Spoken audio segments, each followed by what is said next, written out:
Thomas was not there when it happened.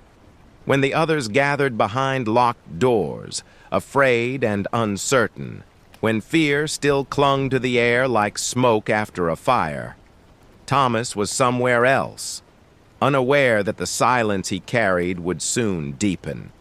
And when he returned, he was met not with calm greetings, but with voices trembling with wonder. "We have seen the Lord," they told him. Their eyes were wide, their words urgent, almost breathless. Jesus was alive. He had stood among them. He had spoken peace. And as Thomas listened, something stirred within him, not hope, but distance. He heard their joy, but it felt foreign to him, like a story told from a place he could not reach. Perhaps he searched their faces for certainty, for something solid enough to quiet the storm inside him. He had seen too much to accept hope so easily. He had watched Jesus suffer. He had seen the cross raised, the body broken, the final breath given. And now they asked him to believe again, not slowly, not carefully, but all at once. His voice answered before his heart could. "Unless I see the marks of the nails in his hands," he said, "unless I put my finger where the nails were, and place my hand into his side, I will not believe."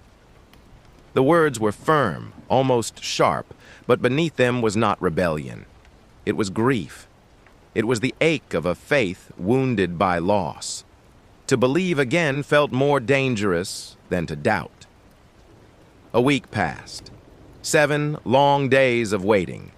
Days filled with the weight of unanswered questions, with glances exchanged in quiet rooms, with doors still locked against the outside world. This time, Thomas was with them. The same walls, the same fear, the same gathering of uncertain hearts.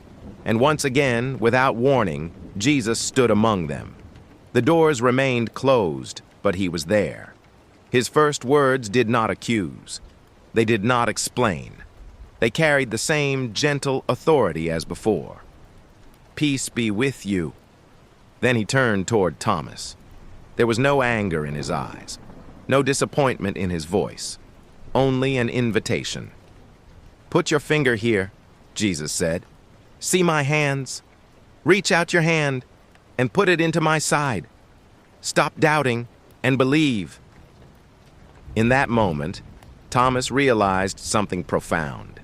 Jesus had heard him, not just his words spoken to the others, but the unspoken fear beneath them. The conditions he had set in his pain had not been rejected. They had been met with grace. Thomas did not need to touch the wounds. The sight alone was enough. The living presence before him shattered the walls he had built around his heart. The fear loosened its grip. The doubt fell silent. And from somewhere deeper than reason, deeper than proof, his confession rose. "My Lord and my God." It was not a statement rehearsed or measured. It was surrender. It was faith reborn, not through argument, but through encounter. Jesus answered him gently. "Because you have seen me, you have believed," he said. "Blessed are those who have not seen and yet have believed." The words were not spoken to diminish Thomas, but to widen the circle beyond that room, beyond that moment, reaching forward into unseen lives and future hearts.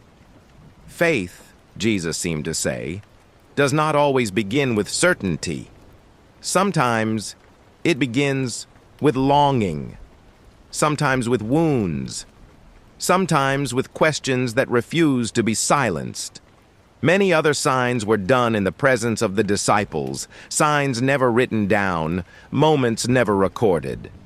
But these were preserved so that belief might be born where sight is absent, so that life might rise from faith, placed not in what the eyes can prove, but in who stands quietly among locked doors and fearful hearts. And in that space between doubt and belief, Thomas found not condemnation, but peace.